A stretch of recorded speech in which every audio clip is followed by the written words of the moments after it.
It's Wednesday and it's the day जब मैं ले आती हूँ मिड वीक के करंट अफेयर सेशन। आज एक करंट अफेयर का सेशन रखते हैं हम, so without wasting any time, because last कुछ टाइम से आई थिंक मैं बहुत ही अच्छे से करंट अफेयर सेशन नहीं ला पाई हूँ। तो आज एक बहुत अच्छा मौका है क्योंकि हम दो बहुत ही इंटरेस्टिंग टॉपिक्स लाए हैं, जिसमें से पहला टॉपिक है इन्फ्लेशन को लेके कि consumer price index, wholesale price index, ये सब क्या होता है, ठीक है। एंड बेस ईयर क्यों इंपॉर्टेंट होता है, बिकॉज अभी रिसेंटली कल ही एक आर्टिकल आया है जिसमें उन्होंने बताया कि बेस ईयर रिवाइज होने के लिए काम कर रहे हैं। 22 मेंबर का एक पैनल बनाया गया है जो बेस ईयर रिवाइज करने के लिए मेहनत कर रहा है।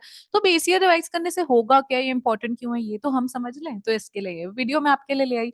सेकेंड टॉपिक जो हमारा है वो है आज का कि फार्मर्स जो है वो व्हीट एंड राइस ही क्यों ग्रो करना चाहते हैं और कोई क्रॉप पे वो क्यों फोकस नहीं करते। तो गवर्नमेंट क्या कर सकती है इसे लेके, ये सारी चीजें रहेंगी। ये दो आर्टिकल आज के रहेंगे एंड आई होप आप एंजॉय करें। मैं फटाफट से स्क्रीन शेयर कर देती हूँ।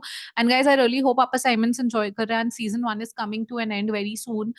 I've already uploaded 9th assignment of class 12th and इस week 9 assignments upload हो जाएंगी, next week 10th assignment upload हो जाएगी। तो next to next week we are done with the season 1 of assignment upload era, and then we'll take a break because there's a lot more that is coming for you. But yeah now without wasting any time फटाफट से topic पे बढ़ता है। Topic मैं आपको introduce कराई चुकी हूँ। आज के दोनों क्या है, पहले टॉपिक पे आ जाते हैं सीधा, ठीक है। एंड पहले टॉपिक पे भी okay, so I put on my glasses even though there is reflection of white light, but ignore that, okay. Ignore me for the time being and concentrate on the articles, I believe. Oh no, there's too much of white light. Even I can't see the screen. That's popping on my specs. Okay. So yeah, the article discusses Indian government's initiative to update the base year for consumer price index. Consumer price index is an index through which we measure consumer inflation. And that we are considering, government basically is considering कि उसको 2012 अभी base year है CPI का, उसको क्यों ना revise करके 2024 कर दिया जाए, ठीक है। The CPI is a crucial economic indicator जो ट्रैक करता है चेंजेस रिटेल प्राइसेस में, इन्फ्लेशन में। सो रिटेल प्राइसेस यानी जिस प्राइस पे कोई प्रोडक्ट कंज्यूमर को मिलता है वो वाला प्राइस, ठीक है। And I will start writing also simul. एकदम से गड़बड़ होती है ना पेन के साथ, मुझे भी लगता है क्या हुआ है। Okay okay okay, let's come back या आई थिंक परफेक्ट। सो आपको दो तीन कीवर्ड्स ध्यान रखने हैं। सबसे पहले ये रिटेल प्राइसेस, ठीक है, इन्फ्लेशन की बात हम कर ही रहे हैं। एंड उसमें बोला है 22 मेंबर पैनल है जो फॉर्म करा गया है टू इम्प्लीमेंट दिस अपडेट। और इसमें इंक्लूड किया जाता है इवन रिवाइज करना weights assign to different items की। हो सकता है 2012 12 साल पहले एंड 2024 में कंजम्पशन पैटर्न्स बहुत अलग थे। उस टाइम अगर मैं एक रैंडम एग्जांपल ले रही हूँ, ठीक है, हाइपोथेटिकल है, I am not backing it by data. Imagine बाजरा था, बाजरा उस टाइम इंफीरियर माना जाता था, नहीं कंज्यूम होता था। आज बाजरा हेल्दी ऑर्गेनिक माना जाता है, वो ज्यादा कंज्यूम होता है। तो हमें ना वेट्स असाइन करने होते हैं, इंपॉर्टेंस की कितनी इंपॉर्टेंस है किसी की। जैसे इमेजिन आपके घर में 4 मेंबर हैं, आपकी इंपॉर्टेंस थोड़ी ज्यादा है कि मे बी आप अर्निंग मेंबर हो, आप घर चला रहे हो, तो उस बेसिस पे कि किसकी कितनी अर्निंग है, अगर मुझे वेट्स असाइन करना है तो आपको मैंने सबसे ज्यादा वेट असाइन किया। मैंने कहा 75% इनकम तो आप ला रहे हो, तो आपका वेट हुआ 0.75, ठीक है। लेकिन बाकी के लोग जो है, मे बी आपकी मदर होम मेकर है एंड आपके फादर बाकी का 20% ला रहे हैं, तो आपको ये देखना है कि ठीक है आपकी सिस्टर का या आपके फादर का 0.20 हो गया वेट। सो ऐसे वेट असाइन होते हैं to the contribution that you are making financially at your home. हमने ये एक हाइपोथेसिस डाला और उस हिसाब से वेट असाइन किए। तो हो सकता है 2012 में वो वेट्स अलग थे, 2024 तक वो वेट्स अलग हो गए। हो सकता है तब आप 75 कंट्रीब्यूट करते थे, 75% अपने घर की इनकम में, आज आप नहीं करते हो। आज आप और आपका ब्रदर 50-50% कंट्रीब्यूट कर रहे हैं। आपके फादर रिटायर हो चुके हैं, आपकी मॉम होम मेकर है, they are enjoying their life and you both are contributing 50-50। So आप दोनों की परसेंटेज 0.5 हो गई। तो ये वेट होता है असाइन करना। I hope I could make my self clear. This is very random example but या just came into my mind right now. Okay, so what are the key economic concepts and its relevance article में? तो article देख लेते हैं। Article में सबसे पहले हम लोग को सीपीआई की बात करी गई है। सीपीआई की डेफिनेशन क्या होती है? फुल फॉर्म होता है consumer price index. And definition में it measures the average change over time in the prices paid by consumer for a basket for a basket of goods and services. तो consumer की एक अपनी basket है, उस consumer ने क्या क्या उसमें goods and mind you even services, क्या बास्केट है, उसके क्या प्राइसेस हैं, वो क्या कंज्यूम कर रहा है, वो उसने डाल दी कि डॉक्टर की सर्विसेज है, टीचर की सर्विसेज है, ट्यूटर की सर्विसेज है आज की डेट में तो एक पेरेंट की, ठीक है। अपने लिए बहुत सारी सर्विसेज हैं। मैं कह रही हूँ कोई पेरेंट्स है, कोई रिसेंटली मैरिड है एंड उन लोग के बच्चे नहीं है, तो वो लोग जा रहे हैं अपना गेम्स खेलने जा रहे हैं, स्पोर्ट्स क्लब ज्वाइन किया हुआ है, डांस क्लब ज्वाइन किया हुआ है, योगा एक्टिविटी ज्वाइन की है, all these are services that they are consuming. The basket constitutes of these services, so the amount they are ready to pay for these services, okay, that's their basket. So हर किसी basket अलग होती है, तो हम एक average basket ले लेते हैं कंज्यूमर के गुड्स एंड सर्विसेज की, ठीक है। सो और इसमें हमें क्या करना है, it use to indicate, so it is use as an indicator of inflation and helps in adjusting income payment such as pension to maintain purchasing power. हमें परचेसिंग पावर मेंटेन करनी है कि यार 100 रुपए में अगर 10 टॉफी आ रही थी, आज भी 10 टॉफी आ जाए या कुछ तो आ जाए, उतना क्वांटिटी तो आ जाए जितना पहले आ रहा था, तो वो देखते हुए, ओके।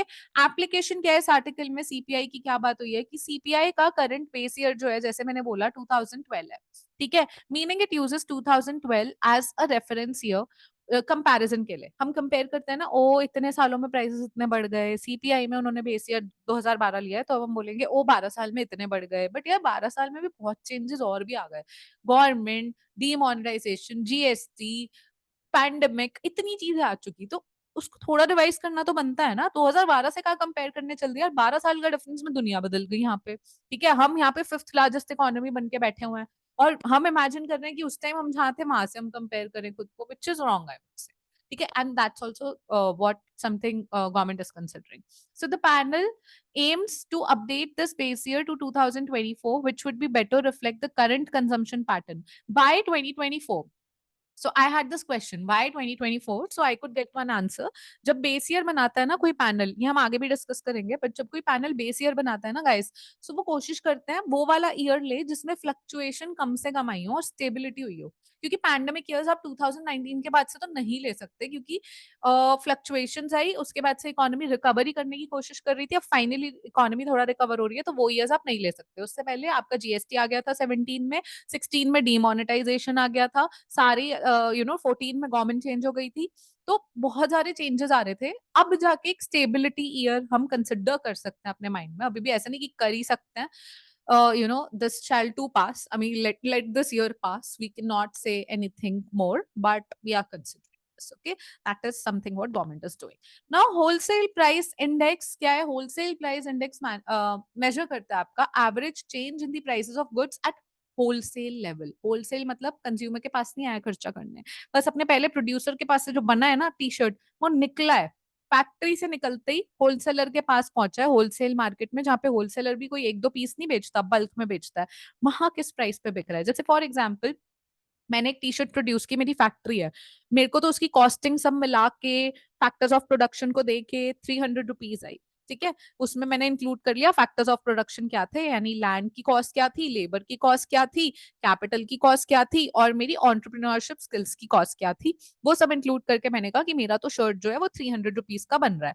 मैंने बेच दी इसको, फिर भी मैं कुछ अपना वैल्यू एड भी, ऑन्टरप्रिन्योरशिप सब कर लिया मैंने, ठीक है, मान लेते कर लिया, मैंने इसे 300 में होलसेलर को बेचा, तो ये होलसेलर के पास 300 में पहुंची, बट जब तक ये आपके पास पहुंची पहनने के लिए, H&M का टैग लग के, और रिटेलर के पास पहुंची, मीडिएटर्स के पास पहुंची, ब्रांडिंग हुई, सब हुआ ना, जब तक इसका तब तक इसका प्राइस 600 हो चुका था। इमेजिन बीच में कितना चेंज है। तो हम होलसेल प्राइस इंडेक्स में होलसेल लेवल पे इन्फ्लेशन देखते हैं, ओके।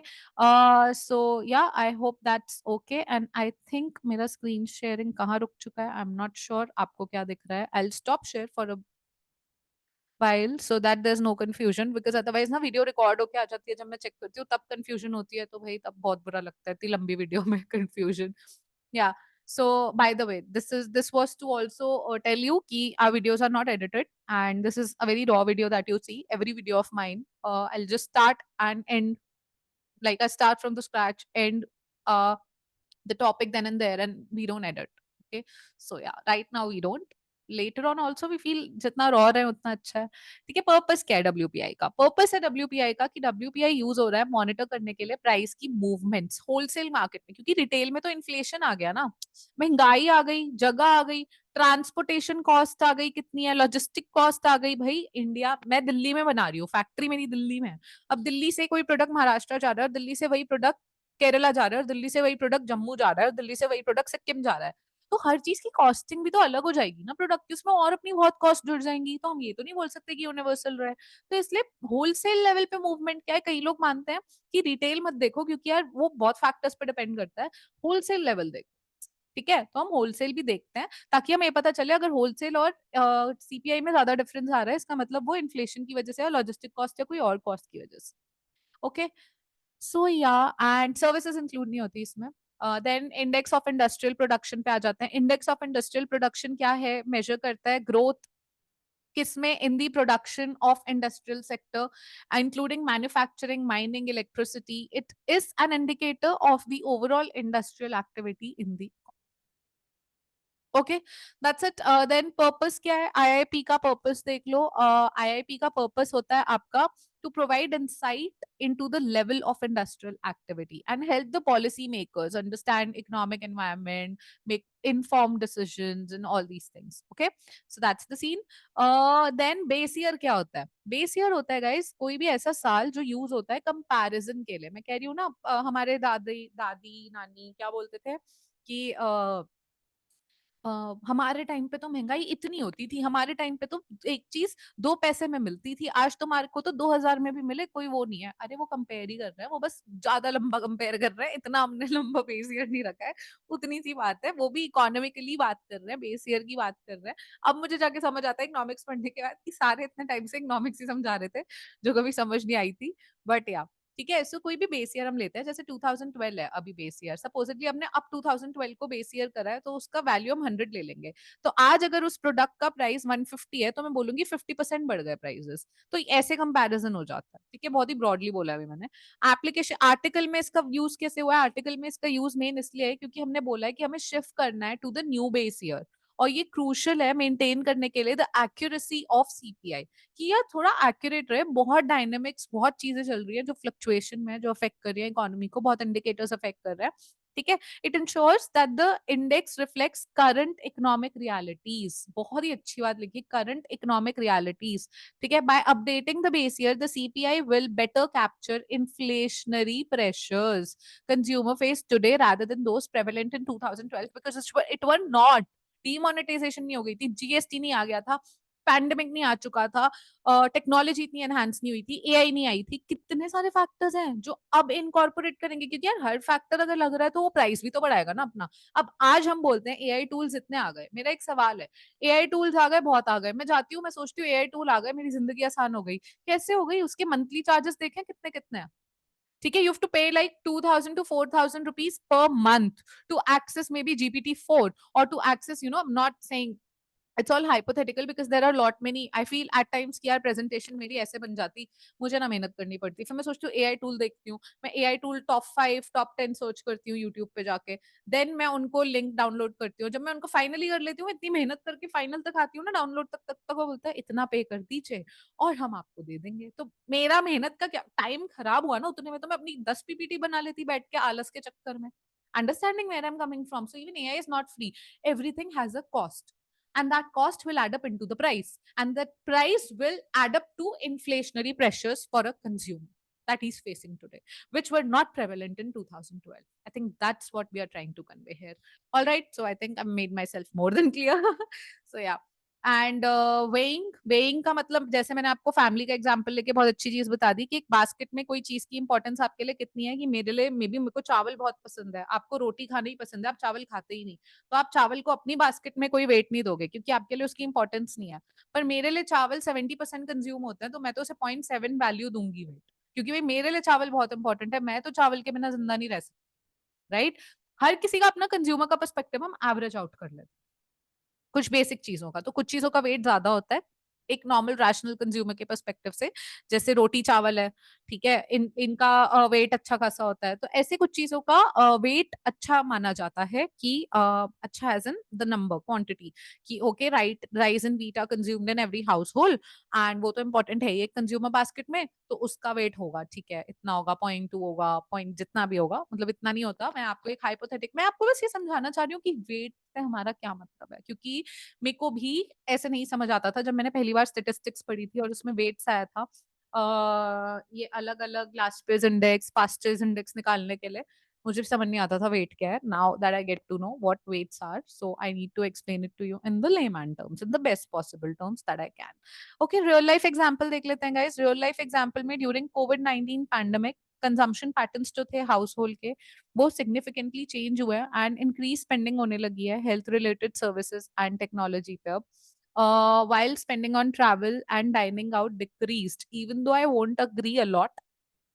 हम कोविड-19 के टाइम की बात कर रहे हैं, उसके बाद मुझे लगता है उसमें ऐसा बूम आया जो पहले भी नहीं था कि आज तो इंसान सोचता है हमें क्या पता हम कब तक जिएंगे, तो बेटर है हम जिंदगी जीने पे फोकस करें rather than to save just to die one day very soon when all our money would be left here for we don't know whom to enjoy. So I mean that's very very deep think and I hope मैं आप समझ पा रहे हैं मैं क्या कहना चाह रही हूँ इससे कि यू नो क्या इतना मैं भी मानती हूँ सेविंग यार, मैं भी इकोनॉमिस्ट हूँ, मैं जानती हूँ वो चीज, लेकिन अब देखो एक ऐसा पैंडेमिक कल को कोई और नया हिट कर जाए, मैं कहूंगी नहीं करे बट कुछ भी ऐसा हिट कर जाए कि यंग लोग जा रहे हैं, ओल्ड लोग रह भी गए हैं, तो उस टाइम ओल्ड लोग भी क्या एंजॉय कर लेंगे क्योंकि उनकी हेल्थ ऐसी है, और यंग लोग चले ही गए बेचारे जो सेव किए जा रहे थे, अपनी पूरी जिंदगी स्टॉक मार्केट में इन्वेस्ट कर रहे थे, अपना पोर्टफोलियो बना रहे थे, अपने पैसे इकट्ठे कर रहे थे, पैसे इकट्ठे करने में ही रह गए, उसके बाद एक दिन निकल लिया और उसके बाद किसी को कुछ नहीं पता कि वो पैसे का कौन क्या कर रहा है यहाँ पे, उसको लेके बैठे रहो पर आपकी जिंदगी तो चली गई. तो I think with that we should be very clear in maintaining that blend of balance in a very good way. Okay, so updating CPI base year to 2024 would capture such shifts in consumer behavior. And it is really crucial because अभी ना ये partial बोल रहा है real life example में कि travel और dining out पे डिक्रीज हुआ है. कोविड के टाइम हो गया था तो मैं बोलूंगी 2019 से लेके लोग डरे हुए थे, 21 के मिड तक भी रहा था, बट जैसे ही कोविड गया ना लोगों ने ट्रैवल और डाइनिंग आउट ज्यादा करना शुरू कर दिया क्योंकि उन्हें लगा पहले जो नहीं भी करते थे ना वो भी इस फील्ड में आ गए, यार कर लो एंजॉय, क्या पता कल हो ना हो. थोड़ा मूवी लगेगा but yeah so people have started consuming more I feel. So उनका वो बिहेवियर पैटर्न लेना बहुत जरूरी है और 24 में आपको पता लगेगा कि कितना हो रहा है. आप जाके नायका के शेयर्स और इधर उधर शेयर मार्केट जोमेटो के शेयर्स के वैल्यू देख लो तो आपको पता लग जाएगा कि कितना प्लेटफॉर्म फी और सब लगा के भी चार्जेस लेके खूब कंट्रीब्यूशन हो रहा है, खूब लोग खरीद रहे हैं. एक ऑर्डर दे दो वहां पे आ जाता है your order is 11th lakh order of the day. So so many people are ordering. So it's for me it's like okay, a lot many people are there on Zomato, they are stuck on Zomato. So how profitable this thing is. Maybe जो पहले भी बाहर नहीं खाते थे वो अब शुरू कर दिया कि यार कर ले ऐश, इतना भी क्या है मतलब ना, क्या ही करोगे, सिर्फ अपना हेल्थ को देखते रह जाओगे और उसके बाद एक दिन शू एक pandemic and you are out. Yeah so what is the importance of base, let's come back to the core topic. what is the importance of base year? Base year reflect करता है current economic conditions. ठीक है, base year change करोगे तो आज की economic conditions update हो जाएंगी जो उस टाइम पे नहीं थी, एक्यूरेसी आएगी इंडेक्स में. मैं कह रही हूँ 2012 में कई ऐसे ट्रेंड्स थे जो आज रेलेवेंट भी नहीं है. ठीक है, अगर आप सिर्फ एक जीन्स या टेक्सटाइल इंडस्ट्री में पहुंच जाओ, और टेक्सटाइल इंडस्ट्री में उस टाइम सिर्फ स्किनी जीन्स चल रही थी, आज की डेट में boot cut, straight fit, mom jeans, wide leg सब चल रहा है. सो यार you have to follow the trend, you have to get into it, and I'm giving you very deeper examples. Maybe उस टाइम लिपस्टिक के shade वैसे नहीं चल रहे थे, मैं लड़कियों वाले दे दूंगी तो मैं गाड़ी पे आ जाती हूँ यार. मतलब लड़कों की एग्जाम्पल भी दे सकती हूँ मैं. ठीक है, बहुत ऐसी चीजें हैं जो उस टाइम नहीं हो रही थी जो अब हो रही है, तो वो इनकॉर्पोरेट करने के लिए you have to change the base. That's our core agenda, not going on the gender. But inflation measurement कर लेते हैं. इन्फ्लेशन मेजरमेंट भी होती है बेस ईयर से, थोड़ा ईज आउट हो जाती है, पॉलिसी डिसीजन बेटर लिए जाते हैं, एंड पब्लिक का एक जो परसेप्शन है ना जो न्यूज़पेपर में आए दिन डराया जाता है, ओ माय गॉड इन्फ्लेशन ये इन्फ्लेशन वो, यार सबके ना सैलरीज में आई वुड से, मैं कह रही हूँ अनएम्प्लॉयमेंट का एरा भी है ना, फिर भी सब एडजस्टमेंट हो रही है. मतलब मैं मेंटली अगर एक लोअर मिडिल क्लास एक अपर मिडिल क्लास की तरफ बढ़ा हुआ है ना, चेंजेस तो आ रहे हैं इकोनॉमी में. आप ये नहीं बोल सकते सबके लिए कि सब बैठ के गरीब हो रहे हैं. अब भाई गरीब का मतलब ये नहीं होता कि तुम्हारे अकाउंट में सैलरी आई है 2 लाख रुपए महीने, 3 लाख रुपए महीने, तुमने सारी की सारी शेयर मार्केट पे लगा दी और फिर अपना अकाउंट दिखा रहे हो कि ओ ये तो खाली है. ऐसे नहीं होता, because you're investing it somewhere. अब वो क्या होगा उसका फ्यूचर में वो आपकी समझ पे है ना, लेकिन यू कैन नॉट से कि oh you don't have money, you have money, you have a lot of money, but doesn't mean कि you will not come down to this level.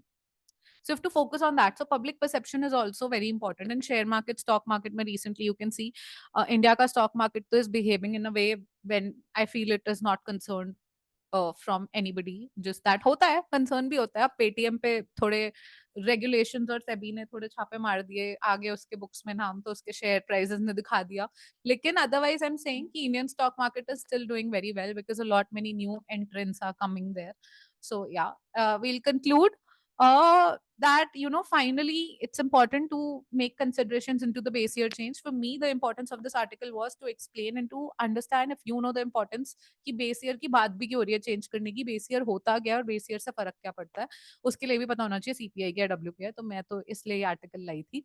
इसी के साथ अगले आर्टिकल पे आ जाते हैं, जिसका कॉन्टेक्स्ट है कि आर्टिकल एक्सप्लोर करता है बेसिकली कुछ इकोनॉमिक फैक्टर्स जो ड्राइव कर रहे हैं dominance of rice in wheat in Indian agricultural landscape. Because no matter what, जब एमएसपी आया था तब भी बहुत ही कम क्रॉप्स पे आया था, बहुत ही कम स्टेट्स में आया था.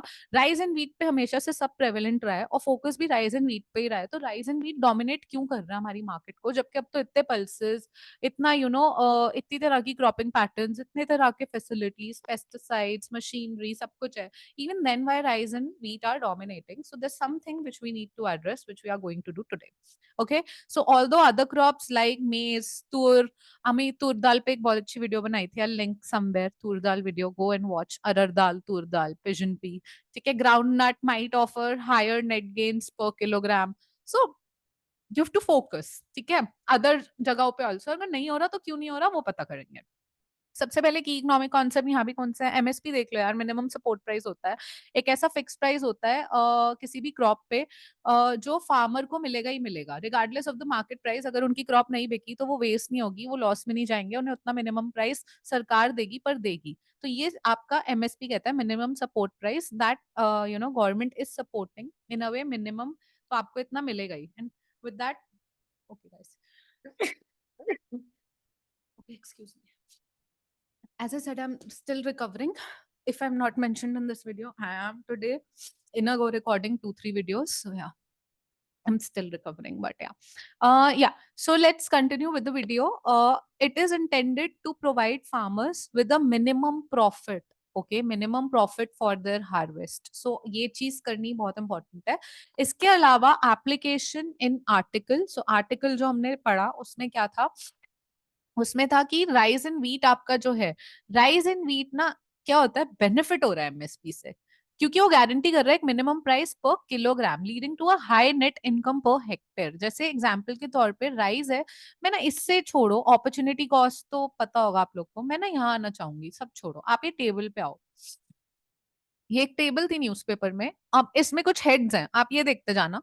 Yield per hectare, cost, price. तो हम ना कॉस्ट कितनी पड़ी और आपने प्राइस कितना चार्ज करा, तो प्राइस माइनस कॉस्ट करके ना जो आएगा 32, जैसे यहाँ माइनस ये, तो वो डिफरेंस है. तो हम फोकस करते हैं इस हेड पे, डिफरेंस.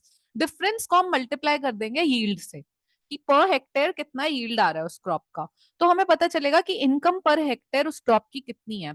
तो अगर मैं सिर्फ इस हेड पे जाऊं यहाँ पे, तो मुझे मैक्सिमम यील्ड किसकी दिख रही है, मेज, व्हीट एंड उसके बाद राइस. ठीक है. डिफरेंस तो बहुतों में है, लेकिन अगर वही प्राइस डिफरेंस है पर अगर उनका वो ही नहीं है, आप देख रहे हो यील्ड ही नहीं है, तो क्या फायदा.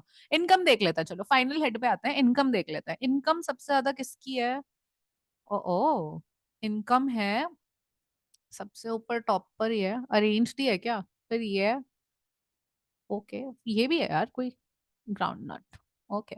सो आप देखोगे टॉप टू कौन से हैं, rice and wheat. Rice and wheat क्यों है, अब हम एक एक हेड पे चलते हैं.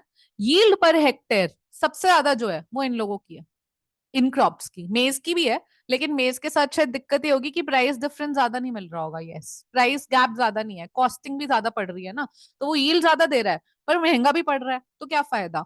ठीक है. सिमिलरली अगर आप देखोगे यहाँ ग्राउंडनट पे आते हैं, ग्राउंडनट तो अच्छा प्रॉफिट दे रहा है आपको, इनके बाद ग्राउंडनट ही है जो प्रॉफिट दे रहा है, इनकम दे रहा है. तो ग्राउंडनट को तो हम ऐसे ऐसे फालतू अक्यूज नहीं करेंगे किसी को जो इतना फायदा दे रहा है, ऐसे ऐसे गलत बात है गाइस, ऐसे नहीं करना.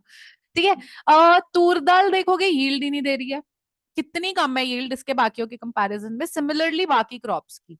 तो कहीं ना कहीं इस पूरे आर्टिकल का जो क्रक्स था ना वो ये था कि सिर्फ मिनिमम सपोर्ट प्राइस तो है ही, आप राइस और व्हीट पे दे दिया सरकार, भाई मिनिमम सपोर्ट प्राइस तो आप बाकियों पे दोगे, पर उनकी ना यील्ड भी नहीं आ रही फार्मर को, तो फार्मर को फायदा नहीं है. फार्मर को ज्यादा प्रोडक्शन जिसकी आ रही है, तो उसी की वजह से जब एमएसपी भी मिल रहा है कॉस्ट एंड प्राइस का डिफरेंस भी मिल रहा है, उसकी इनकम भी बढ़ रही है, तो फार्मर तो अपनी इनकम सोचेगा।